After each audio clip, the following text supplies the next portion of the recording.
But on that there, so you're obviously not directly working with sporting teams now. You're obviously doing a lot more consulting, and that, like you mentioned before, is with some sporting organisations. It may be with businesses outside of that. How did you deal with the political environment that it is around organisations? Maybe when you were a high performance manager, and then now, obviously, you sort of mentioned before, your thoughts have changed and evolved, as has your book.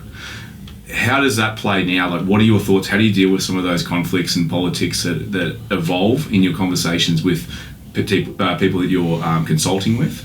Is there anything that's common that you will, troubleshoot? Yeah.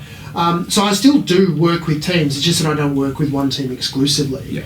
But your point's still valid. I guess previously, I probably would have got too invested in my own position and gone, this is the way I see the world, therefore, and you try and influence through fact and data and all those sorts of things. And I guess as I've matured and hopefully evolved, you do see, I've come to accept that the way I see the world is not necessarily the way the world actually is, and that sort of goes back to the last question. But really, the best way to, and what I see a lot is strength coaches fighting against the physios, fighting against the coaches, and you get this conflict because they're not willing to see the perspective of the others, the other party, I suppose.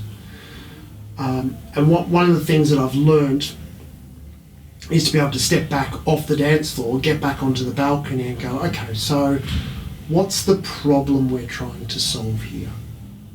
Rather than who am I competing against? And so it's that mindset change of not, if Lockie and I are trying to negotiate something, rather than me thinking of him as an adversary, I've got to start thinking about the problem being the adversary and how we can both work to solve it.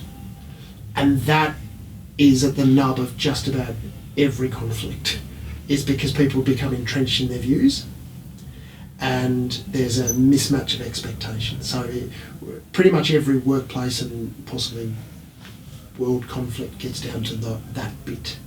People getting entrenched, not being able to see the other person's perspective. And I guess a lot of what I do, so if I'm trying to implement a strategy across all of Australian sport, and I will have 36 funded sports, and I've got loads of different people, everyone has got their own insecurities, vulnerabilities, strengths, weaknesses, and it's about getting to know that other person.